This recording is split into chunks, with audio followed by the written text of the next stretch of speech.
da doutrina espírita. É aqui que você vai ter o alicerce indispensável. Algumas pessoas sugerem que você leia um romance para começar a entender o espiritismo. Não, é uma orientação equivocada.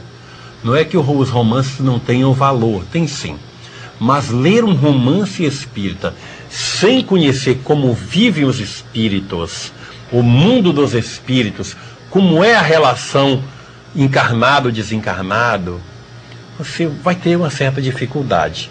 Você vai, talvez, chore, se emocione pela emoção e não pela razão.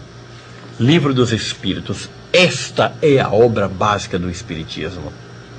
A obra básica é composto por 5 livros, mas este aqui é o começo. É o primeiro degrau. Dê uma lida, mas não esqueça, leia a introdução antes. Tem muito centro espírita aí orientando errado, embora com boa vontade e coerentemente anunciando o livro dos Espíritos, mas está ensinando as pessoas a ler do que é Deus. Leia a introdução, as explicações que Allan Kardec coloca nas introduções. A introdução do livro dos Espíritos é uma coisa mais bela, das coisas mais belas do mundo. Você que gosta de sempre presentear os seus amigos no aniversário, presenteie com o livro dos Espíritos. Mas eu vou fazer mais uma pergunta. De Montemor, São Paulo, Jair de Farias, para o programa está ótimo. Parabéns, um abraço para o Medrado. Obrigado. E do professor Jamil de Goiânia, em Goiás, não, de Solimar, em Goiás. Qual a diferença, Medrado, entre sexo e o amor? O sexo é uma manifestação fisiológica que tem gênese na alma humana, mas a repercussão é sensorial física. E o amor, claro, é a essência do que tudo foi feito no mundo, do que tudo foi feito no universo. Então, a distinção está aí, na sua essencialidade. Alamar e Medrado, um grande abraço, vocês são fora de série. Medrado, eu quero lhe perguntar o seguinte: a pornografia é prejudicial ao espírito daquele que a procura? Quais os débitos espirituais que pode contrair? José Carlos de Santos, em São Paulo. José Carlos, tudo está na fixação mental que nós remetemos ao perispírito. Então, no momento em que a gente busca toda a forma de manifestação pornográfica, pornofônica, toda a forma de manifestação erótica, e aquilo é fixado em nossa mente, nós fazemos a fixação também no nosso perispírito. E aí é que poderá gerar uma desarticulação espiritual de consequências imprevisíveis ou não. O problema está exatamente nesta possibilidade de fixação em nível de perispírito. Dedinaldo, em Acajotiba, aqui na Bahia.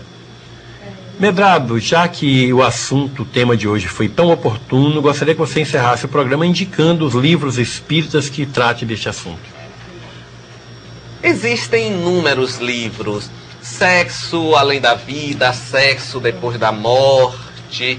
São livros que vão dar a você uma visão bem atualizada do que seja realmente a sexualidade. Mas, honestamente, eu prefiro que antes de você buscar um livro espírita, você faça a junção do conhecimento do que seja sexualidade através de livros não espíritas. Existe um livro, por exemplo, O Homem e a Sua Sexualidade, que Luísa, não estou me recordando o sobrenome dela, que é um excelente livro que trata exatamente da fisiologia da sexualidade, como a sexualidade surge. É um reestudo da visão da sexualidade dada por Freud.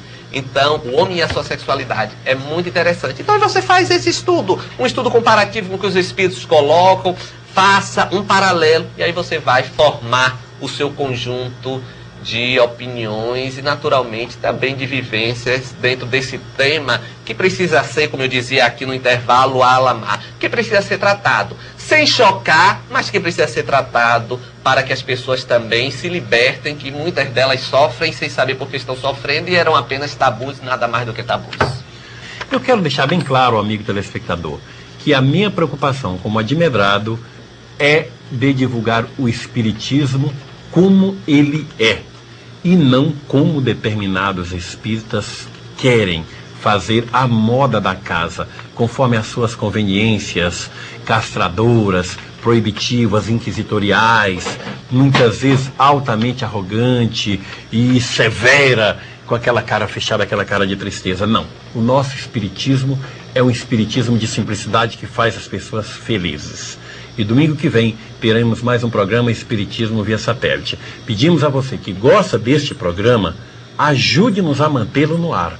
Entre em contato conosco, porque sem a sua ajuda, milagre nós não sabemos fazer e o Espiritismo também não acredita em milagre. Passa a palavra para Medrado, enquanto roda a sua música aí, para a sua mensagem final. Quero mandar um abraço, um beijo a todos vocês e dizer o seguinte, o que eu digo nos meus programas de televisão aqui, me queiram bem, porque não custa nada, isso só vai fazer bem ao seu coração.